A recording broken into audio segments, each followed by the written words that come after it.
일본 제독이 무전기를 집어 던졌습니다. 미군 참모들이 숨을 멈췄습니다. 저는 그 순간 바다의 역사가 다시 쓰이는 소리를 들었습니다. 저는 데이비드 톰슨, 30년간 세계 최강 해군들을 분석해온 전 영국 해군 제독이자 국제안보전략연구소 선임연구원입니다. 수백 번의 훈련을 봐왔지만 그날만큼은 달랐습니다. 2024년 6월 태평양 한복판에서 저는 불가능이 현실이 되는 순간을 목격했습니다. 항공모함 3척, 구축함 12척, 전투기 18대, 총 33척의 거대한 함대가 하나의 목표를 향해 움직였습니다. 바다를 뒤덮은 철의 장벽이었죠. 누가 봐도 답이 정해진 싸움이었습니다. 하지만 17분 후 세상이 뒤집혔습니다. 지금 시작합니다. 그 전에 잠깐 1초면 누를 수 있는 구독과 좋아요 꾹 눌러주시면 저 보현이에게 아주 큰 힘이 됩니다. 대한민국 그리고 우리 모두 힘내자는 의미로 댓글에 화이팅 남겨주세요. 미사일 60발이 모두 무력화됐고 일본의 자랑인 항공모함이 전술상 격침됐습니다. 레이더 화면엔 빨간 경고문만 깜빡였습니다. 시스템 페일러. 아니, 실패한 건 시스템이 아니었습니다. 100년간 이어진 우리의 상식이었습니다. 그 한 척. 항공모함도 없는 나라, 대한민국의 세종대왕함이었습니다. 어떻게 가능했을까요? 33대 1의 절망적 대결에서 어떻게 한 척의 구축함이 세계 5위권 해군을 무릎 꿇렸을까요? 크기가 아니라 무엇으로 싸웠을까요? 그날 저는 깨달았습니다. 진정한 강함은 크기가 아니라 정신에 있다는 것을, 바다의 미래는 거대함이 아니라 지혜에 달려 있다는 것을요. 오늘 그날의 17분이 어떻게 세계를 바꿨는지 말씀드리겠습니다. 일본 제독이 무전기를 집어 던지고 미군 장교가 의자에서 일어섰죠. 저는 그 순간을 평생 잊을 수 없을 겁니다. 거대한 항공모함 3척이 단 한 척의 배 앞에서 속수무책이었거든요. 화면엔 빨간 경고문만 깜빡였습니다. 시스템 페일러. 아니, 실패한 건 시스템이 아니었어요. 우리의 모든 상식이었죠. 하지만 이 이야기는 그보다 6시간 전부터 시작됩니다. 2024년 6월 27일 오전 8시 태평양 한복판이었어요. 저는 데이비드 톰슨, 전 영국 해군 제독이자 국제안보전략연구소 선임연구원입니다. 프리덤 엣지 훈련의 국제옵서버 자격으로 초대받았죠. 한국, 미국, 일본 3국 연합훈련이었어요. 노트북과 쌍안경을 챙겨 미군 구축함에 승선했습니다. 바다는 고요했습니다. 하지만 수평선 너머로 거대한 그림자가 다가오고 있었죠. 일본 해상자 위대의 이즈모급 항공모함이었습니다. 아니, 한 척이 아니었어요. 3척이 나란히 접근하고 있었죠. 갑판 위로 F-35 전투기들이 정렬돼 있었습니다. 함교에서 반사되는 햇빛이 눈부셨어요. 30년 해군 생활을 한 저도 압도당했습니다. 거대했거든요. 바다를 지배하는 철의 요새 같았죠. 무전기에서 일본 제독의 목소리가 흘러나왔습니다. 이 바다의 주인은 여전히 우리다. 자신감이 넘쳤어요. 아니, 오만함에 가까웠죠. 주변 미군 관계자들이 고개를 끄덕였습니다. 저도 동의했어요. 항공모함이야말로 해상 전력의 정점이었으니까요. 그때 제 시선이 3km 떨어진 한 척의 구축함에 멈췄습니다. 세종대왕함이었어요. 한국 해군의 이지스 구축함이죠. 규모는 항모에 비할 바가 아니었습니다. 그냥 조용히 떠 있었어요. 레이더가 천천히 회전하고 있었고 함교는 고요했습니다. 너무 조용했죠. 이상했어요. 훈련이 시작되기 직전인데 아무런 움직임이 없었거든요. 저는 옆에 미군 장교에게 물었습니다. 저 한국 함정 준비된 겁니까? 그가 어깨를 으쓱했죠. 글쎄요. 항모도 없는데 뭘 할 수 있겠어요. 맞는 말이었습니다.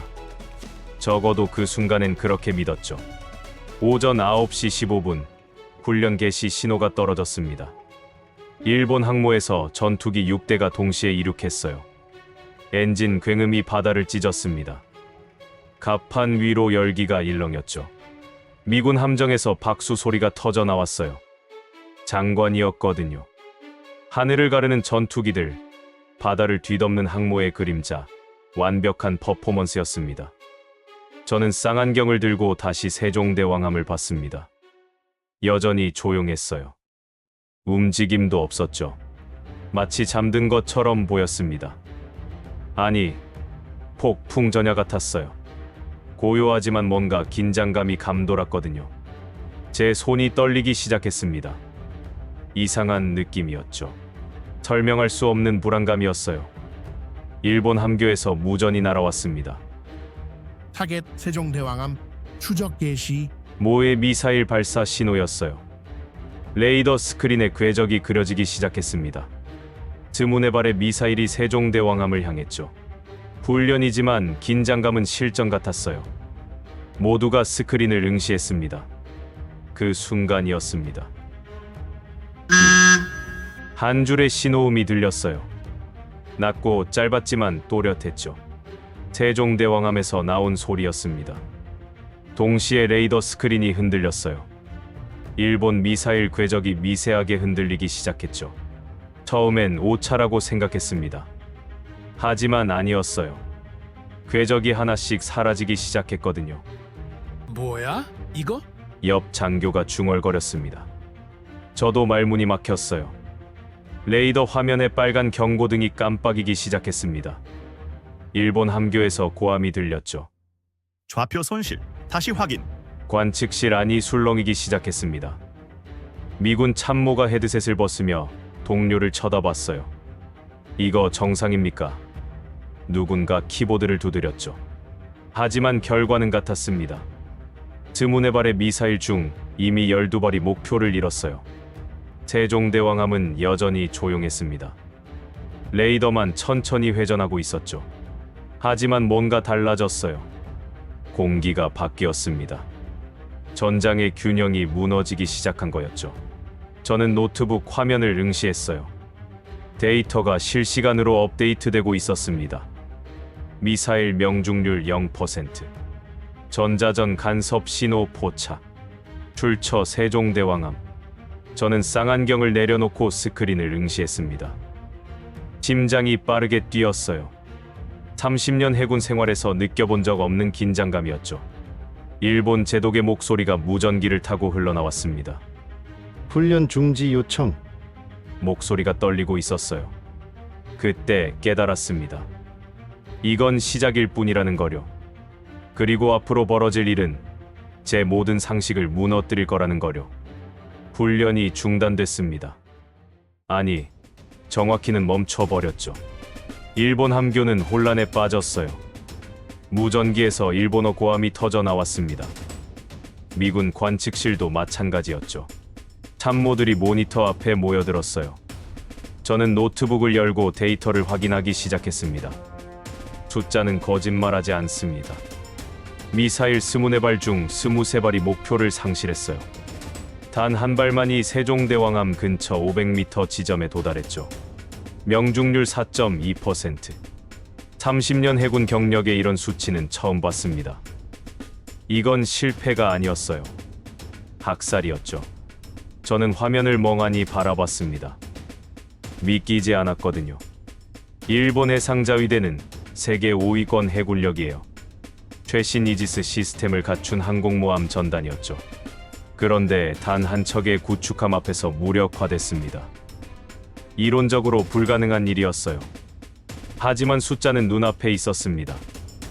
20분 후 일본 측이 시스템 점검을 완료했습니다. 장비는 정상이었어요. 레이더도 미사일도 통신 시스템도 모두 이상 없었죠. 문제는 세종대왕함이었습니다. 아니, 문제라기보다는 능력이었어요. 훈련 재개 명령이 떨어졌습니다. 이번엔 달랐어요. 일본이 전술을 바꿨거든요. 항공모함 3척이 삼각 편대를 구성했습니다. 동시다발 공격이었죠. 미사일을 분산 발사해서 전자전 방어를 뚫겠다는 전략이었어요. 합리적인 판단이었습니다. 저라도 그렇게 했을 거예요. 오전 10시 47분 두 번째 교전이 시작됐습니다. 일본 함대에서 미사일 36발이 발사됐어요. 6개 방향에서 동시에 쏟아졌죠. 레이더 스크린이 붉은 빛으로 가득 찼습니다. 관측실의 긴장감이 최고조에 달했어요. 이번엔 다를 거라고 모두가 생각했죠. 저도 그랬습니다. 세종대왕함이 움직이기 시작했습니다. 미세한 항로 변경이었어요. 5도, 불과 5도만 방향을 틀었죠. 하지만 그 순간 레이더 패턴이 바뀌었습니다. 회전 속도가 빨라졌어요. 함정 주변으로 보이지 않는 무언가가 펼쳐지기 시작했죠. 전자 노이즈 필드였습니다. 인공 간섭 지대가 형성되고 있었어요. 레이더 신호를 교란시키는 보이지 않는 벽이었죠. 이론으로는 알고 있었습니다. 교과서에서 본 적 있었어요. 하지만 실제로 구현하는 건 본 적이 없었죠. 기술적으로 너무 복잡했거든요. 실시간 신호 분석과 즉각 대응이 필요한 시스템이었습니다. 그런데 지금 제 눈앞에서 작동하고 있었어요. 일본 미사일들이 혼란에 빠지기 시작했습니다. 궤적이 흔들렸어요. 일부는 서로 충돌 경로로 들어섰죠. 레이더 유도 시스템이 오작동을 일으켰습니다. 36발의 미사일이 제각각 다른 방향으로 흩어지기 시작했어요. 마치 눈먼 새떼처럼 방향을 잃고 헤맸죠. 관측실 안이 숨소리만 들릴 정도로 조용해졌습니다. 일본 함교에서 비명에 가까운 고함이 들렸어요. 하지만 소용없었습니다. 이미 미사일 제어권을 잃었거든요. 저는 스크린에서 눈을 떼지 못했어요. 믿을 수 없는 광경이 펼쳐지고 있었습니다. 그때였습니다. 세종대왕함에서 반격이 시작됐어요. 모의 미사일 8발이 발사됐습니다. 정확했어요. 8발 모두 각기 다른 목표를 향했죠. 일본 항공모함 3척과 주변 구축함 5척. 레이더 스크린에 푸른 선이 그어졌습니다. 완벽한 포물선이었어요. 17초가 지났습니다. 화면에 결과가 떴어요. 직격 판정 8발. 명중률 100%. 반응 속도 0.3초. 전자전 효율성 96%. 관측실이 얼어붙었습니다. 아무도 움직이지 않았어요. 숫자가 모든 걸 말해주고 있었거든요. 이건 훈련 결과가 아니었습니다. 선언이었죠. 새로운 시대의 시작이었어요. 일본 제독이 무전기를 집어던지는 소리가 들렸습니다. 훈련 종료 요청이 떨어졌어요. 목소리가 갈라져 있었죠. 저는 쌍안경으로 세종대왕함을 바라봤습니다. 여전히 조용했어요. 함교에서 아무런 움직임도 보이지 않았죠. 마치 산책이라도 다녀온 것처럼 평온했습니다. 하지만 전장은 완전히 바뀌어 있었습니다. 제 손이 떨렸어요. 노트북 키보드 위에 올려진 손이 미세하게 흔들리고 있었죠. 두려움이 아니었습니다. 경외심이었어요.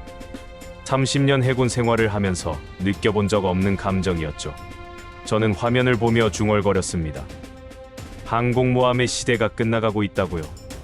세종대왕함은 방어한 게 아니었습니다. 사냥한 거였죠. 완벽하고 조용하고 냉정하게요. 36발의 미사일을 상대로 단 한 척이 전장을 장악했어요. 이건 기술의 차이가 아니었습니다. 철학의 차이였죠. 훈련장은 침묵에 잠겼습니다. 바다만이 소리를 냈어요. 파도 소리가 이상하게 크게 들렸죠. 저는 눈을 감았습니다. 제 안에서 무언가가 무너지는 소리가 들렸거든요. 자존심이었을까요? 아니면 신념이었을까요? 모르겠습니다.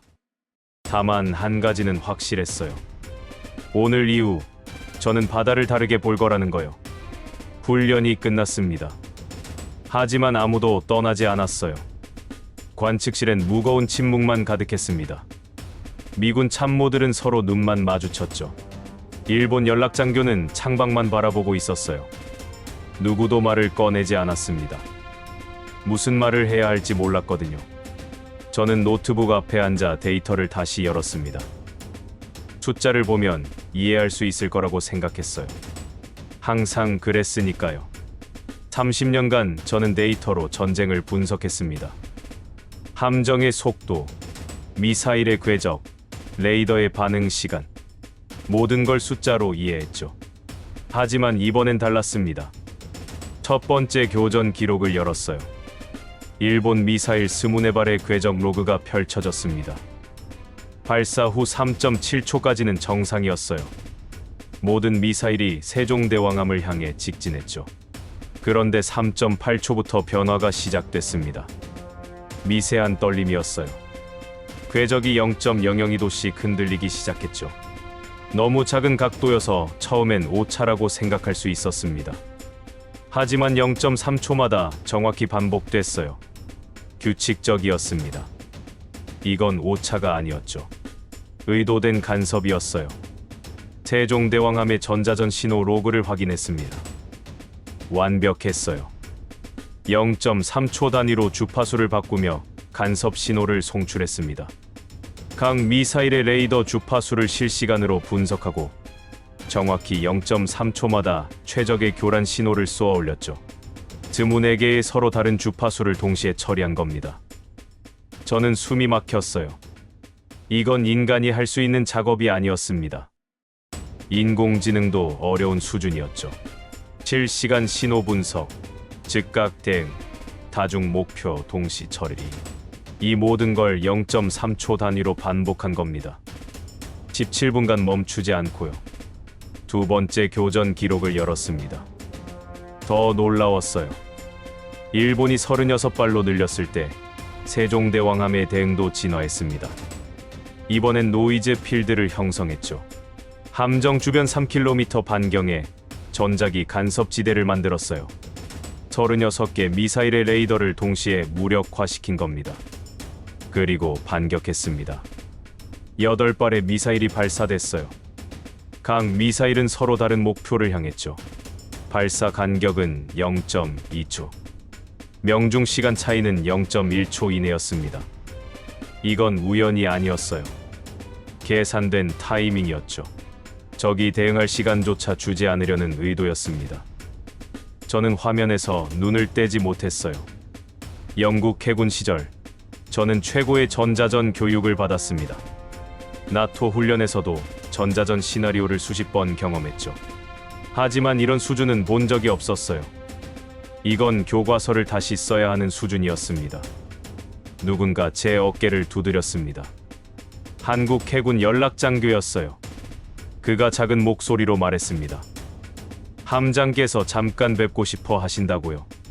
저는 고개를 끄덕이고 자리에서 일어났습니다. 세종대왕함으로 향하는 보트 안에서 저는 바다를 바라봤습니다. 잔잔했어요. 파도도 거의 없었죠. 평화로운 오후였습니다. 몇 시간 전 이 바다에서 벌어진 일이 믿기지 않았어요. 전장의 역사가 바뀐 순간이었는데 바다는 아무 일 없다는 듯 고요했습니다. 세종대왕함 함교에 올랐습니다. 깨끗했어요. 모든 게 정돈돼 있었죠. 승조원들은 침착했습니다. 방금 전 엄청난 일을 해냈는데도 평온했어요. 마치 일상적인 훈련을 마친 것처럼 행동했죠. 함장이 저를 맞이했습니다. 50대 초반으로 보이는 차분한 인상이었어요. 악수를 청했고 저는 그의 손을 잡았습니다.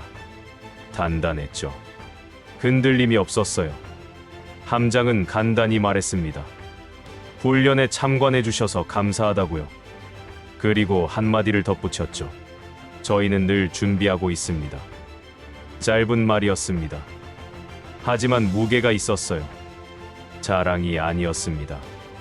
사실의 진술이었죠. 그들은 정말로 준비돼 있었어요. 항공모함 전단을 상대하는 시뮬레이션을 수천 번 반복했을 겁니다. 저는 물었습니다. 어떻게 가능했냐고요? 함장은 잠시 침묵하더니 대답했습니다. 기술이 아니라 철학이라고요. 크기로 이기는 게 아니라 정확함으로 이긴다는 철학이라고요. 그 말이 제 가슴에 박혔습니다.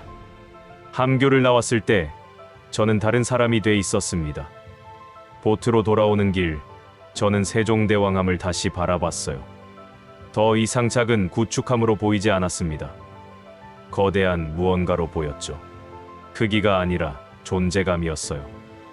관측실로 돌아와 노트북을 열었습니다. 보고서를 쓰기 시작했어요. 제목을 고민했습니다.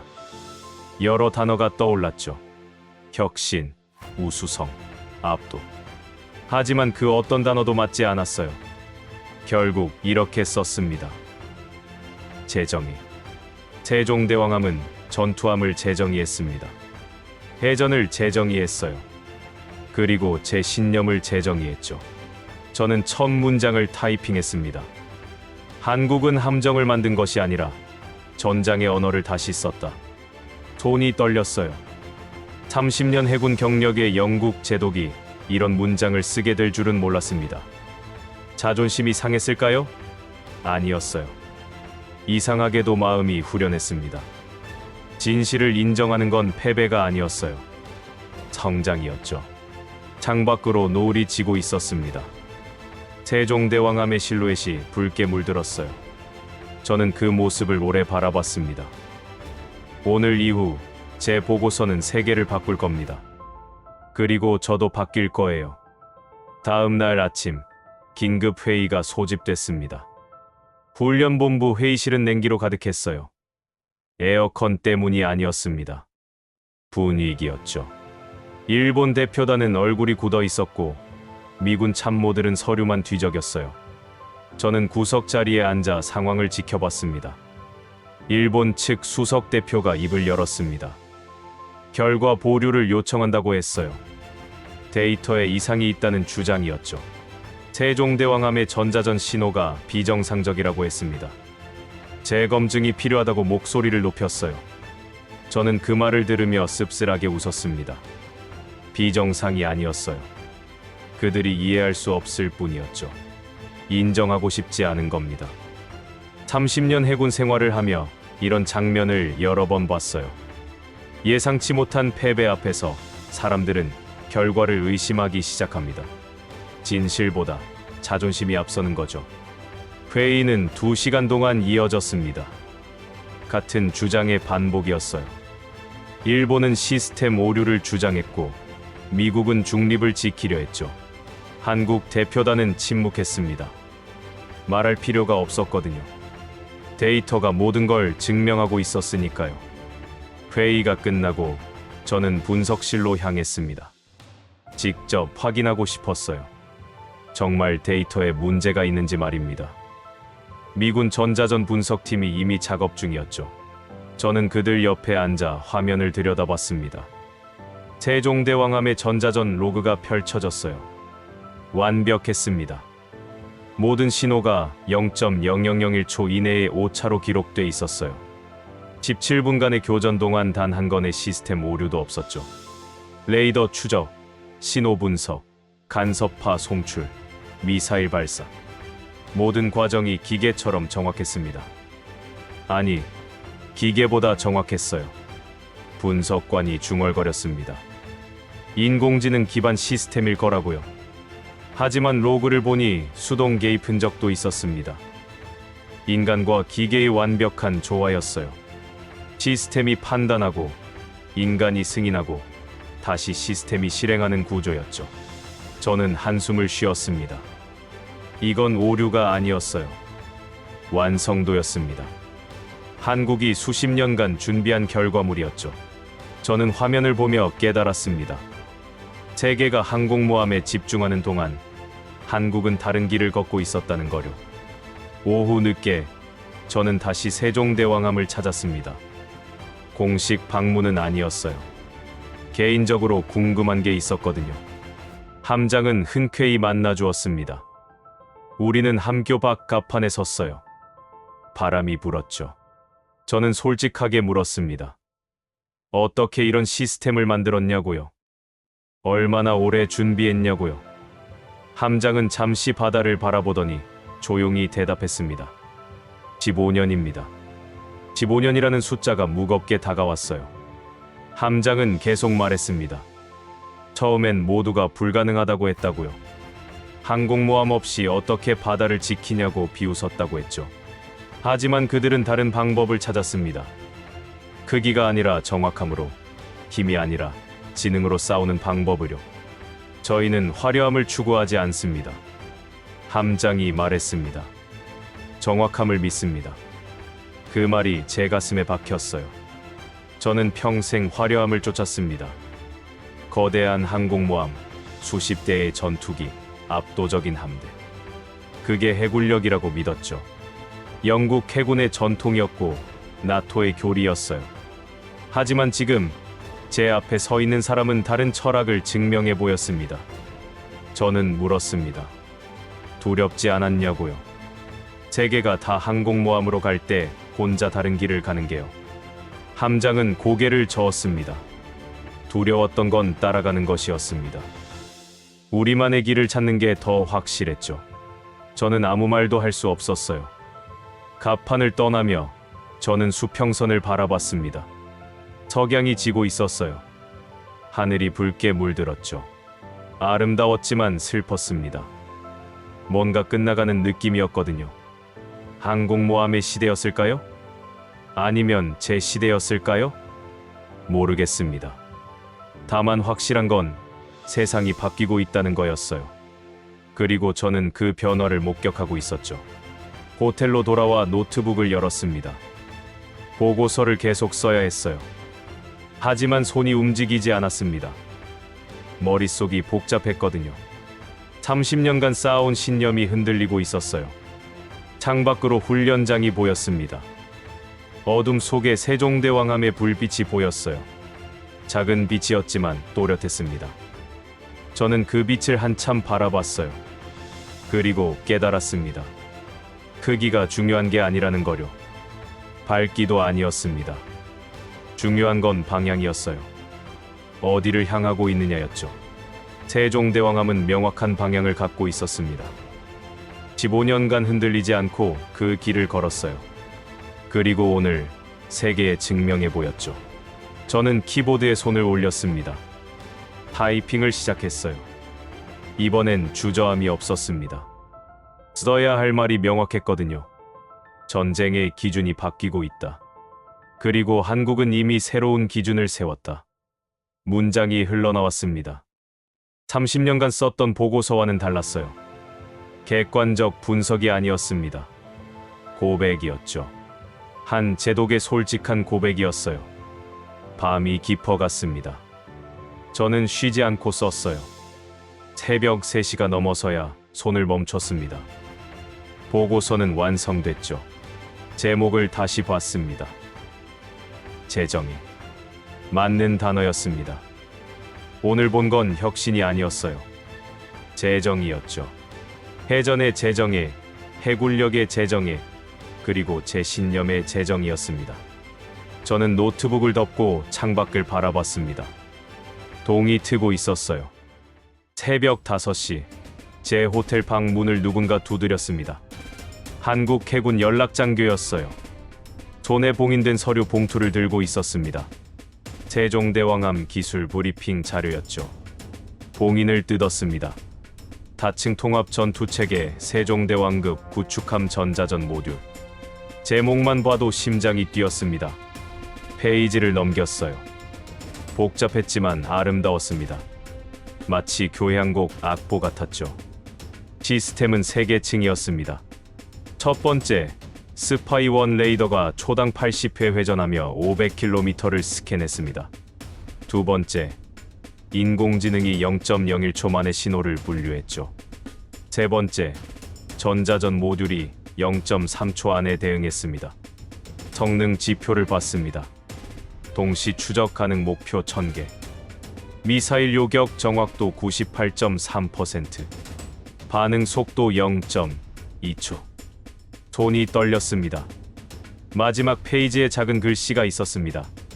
본 시스템은 2009년부터 15년간 17,000회의 가상 교전 훈련을 거쳐 완성되었습니다. 17,000회. 그 숫자가 제 머리를 때렸습니다. 하루에 3번씩 훈련해도 15년이 걸리는 횟수였어요. 그들은 매일 쉬지 않고 항공모함 전단을 상대하는 훈련을 반복했던 겁니다. 저는 창밖을 바라봤습니다. 해가 떠오르고 있었어요. 세종대왕함이 조용히 떠 있었죠. 이건 기적이 아니었습니다. 15년간의 땀이었어요. 오전 9시, 저는 세종대왕암 전투정보실을 찾았습니다. 크린이 벽면을 가득 채우고 있었어요. 전장 지도, 레이더 영상, 무기 상태가 실시간으로 업데이트됐습니다. 젊은 장교가 설명했습니다. 매일 가상의 적을 설정하고 훈련한다고 했어요. 항공모함 3척, 구축함 10척, 전투기 50대. 그런 상황을 매일 연습한다고 했습니다. 저는 물었습니다. 왜 그렇게 힘든 시나리오로 훈련하냐고요? 언젠가 진짜를 만날 테니까요. 그 말이 제 가슴에 꽂혔습니다. 희망이 아니라 확신으로 준비하는 모습이었어요. 복도에 액자가 걸려 있었습니다. 세종대왕의 초상화 아래 글귀가 적혀 있었죠. 백성을 사랑하라. 그러나 적을 두려워하지 마라. 이 함정의 이름이 왜 세종대왕인지 이해했습니다. 크기가 아니라 정신이었죠. 갑판으로 나왔습니다. 바람이 불었어요. 저는 난간에 기대어 바다를 바라봤습니다. 30년 해군 생활을 하며 수많은 함정을 봤어요. 하지만 세종대왕함은 달랐습니다. 강력함이 아니라 완성도였죠. 그들은 15년간 한 가지만 연구했습니다. 어떻게 하면 항공모함 없이 바다를 지킬 수 있을까? 17,000번의 시도 끝에 답을 찾아냈어요. 저는 서류를 가슴에 품었습니다. 오늘 본 것을 세계에 알려야겠다고 생각했죠. 오후 2시, 훈련본부에서 긴급 소집 명령이 떨어졌습니다. 미군 제독이 선언했습니다. 2차 검증 훈련, 지금 당장 실시한다고요. 예고 없는 발표였습니다. 이번엔 달랐습니다. 미일 연합 전단이었어요. 항공모함 3척, 구축함 12척, 전투기 18대, 총 33척. 상대는 세종대왕함 단 한 척이었습니다. 33대 1. 오후 3시 30분, 훈련 해역에 도착했습니다. 미일 연합 전단이 반원형으로 펼쳐졌습니다. 거대한 그물 같았죠. 중앙에 세종대왕함이 홀로 떠 있었어요. 바다가 숨을 죽였습니다. 훈련 개시 신호가 울렸습니다. 항공모함에서 전투기 6대가 이륙했어요. 레이더 스크린이 붉은 점으로 가득 찼습니다. 60발의 미사일이 발사 준비에 들어갔죠. 세종대왕함은 움직이지 않았습니다. 너무 조용했어요. 첫 번째 공격이 시작됐습니다. 미사일 24발이 동시에 발사됐어요. 10초가 지났습니다. 세종대왕함이 3도만 방향을 틀었죠. 레이더 회전 속도가 2배로 빨라졌습니다. 진호음이 울렸습니다. 삐, 삐. 미사일들이 방향을 바꾸기 시작했습니다. 세종대왕함이 미사일을 유인하고 있었어요. 가짜 신호로 속이고 있었죠. 24발의 미사일이 함정 주변을 맴돌았습니다. 200m까지 접근했어요. 그 순간 요격 미사일 3발이 발사됐습니다. 하나, 둘, 셋. 정 미사일 12발을 한꺼번에 무력화시켰습니다. 나머지는 바다로 떨어졌어요. 관측실이 얼어붙었습니다. 요격 성공률 100%. 반응 시간 0.18초. 하지만 훈련은 끝나지 않았습니다. 2차 공격 36발이 발사됐어요. 세종대왕함은 속도를 높였습니다. 레이더가 미친 듯이 회전했어요. 전자전 모듈이 최대 출력으로 가동됐죠. 36발의 미사일이 혼란에 빠졌습니다. 일부는 충돌했고 일부는 표적을 잃었어요. 반격이 시작됐습니다. 세종대왕함에서 8발의 미사일이 발사됐어요. 15초 후 결과가 나왔습니다. 직격 판정 8발. 일본 항공모함 이즈모 전술상 격침. 화면에 빨간 글씨가 떴습니다. 관측실은 침묵에 잠겼습니다. 미군 제독이 의자에 주저앉았어요. 저는 쌍안경을 내려놓았습니다. 손이 떨렸습니다. 방금 본 게 전투였을까요? 아니면 예술이었을까요? 미군 장교가 속삭였습니다. 새로운 시대예요. 저는 고개를 끄덕였습니다. 창밖으로 세종대왕함이 보였습니다. 석양을 등지고 떠 있었어요. 거대하게 느껴졌습니다. 저는 중얼거렸습니다. 세종대왕함은 무기가 아니었다. 선언이었다.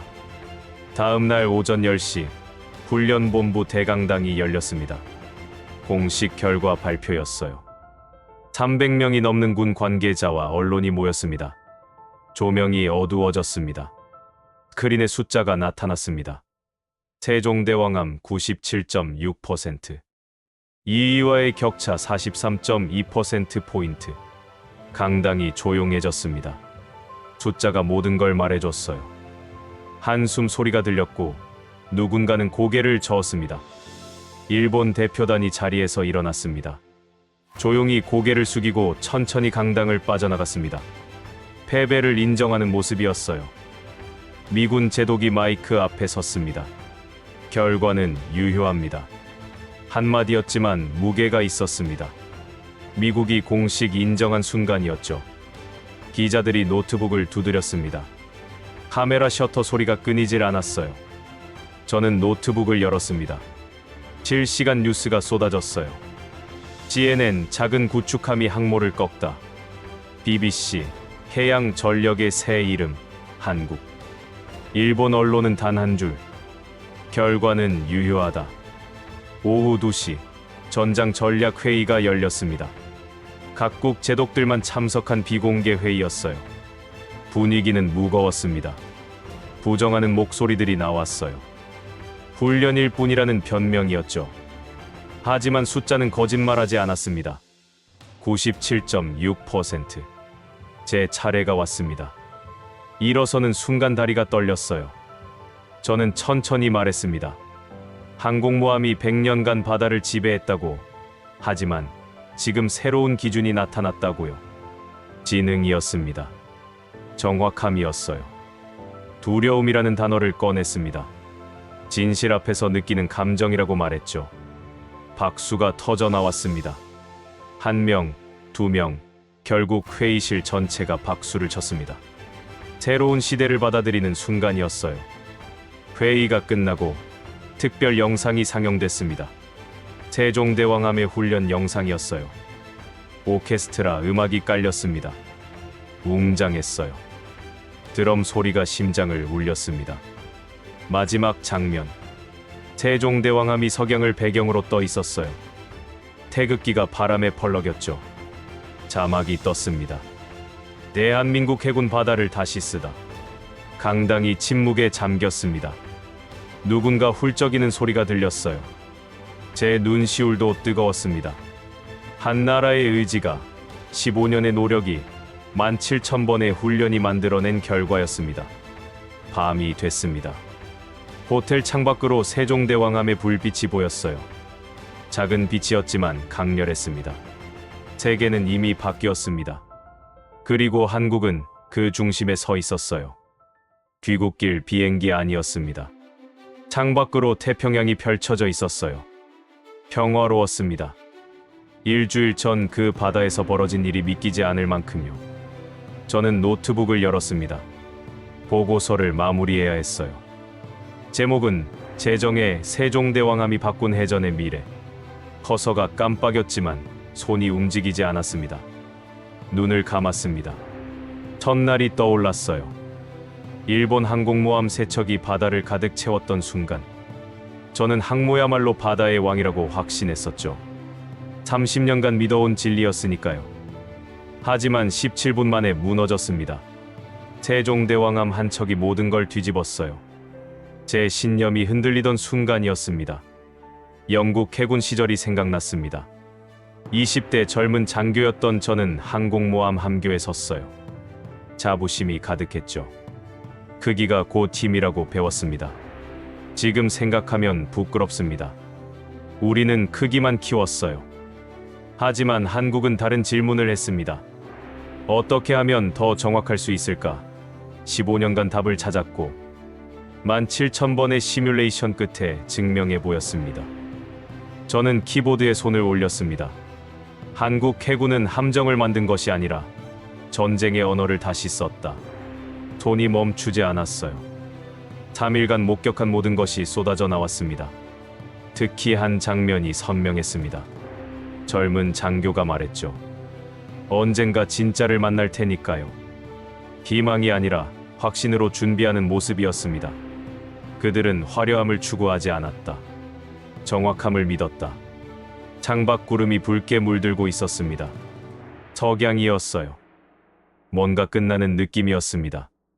항공모함의 시대, 오만함의 시대, 새로운 시대가 시작됐습니다. 지능과 정밀함의 시대였죠. 마지막 문장을 썼습니다. 진정한 강함은 조용한 자신감 속에 있었다. 세종대왕함은 자랑하지 않았어요.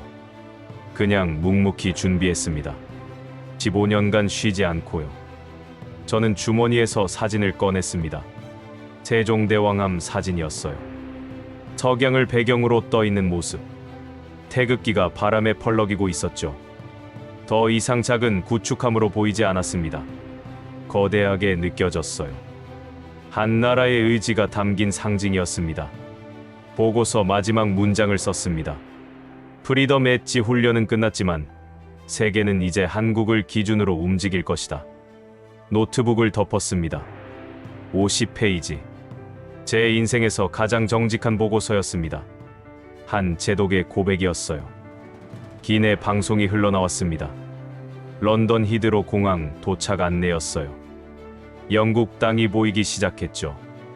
하지만 저는 달라져 있었습니다. 항공모함을 신봉하던 제독이 아니었어요. 이제 저는 알았습니다. 바다의 미래는 크기가 아니라 깊이에 달려 있다는 거요. 비행기가 착륙했습니다. 이 보고서는 영국 해군본부에 제출될 거예요. 나토에도 배포되겠죠. 전 세계 해군이 읽을 겁니다. 그리고 세상이 바뀔 거예요.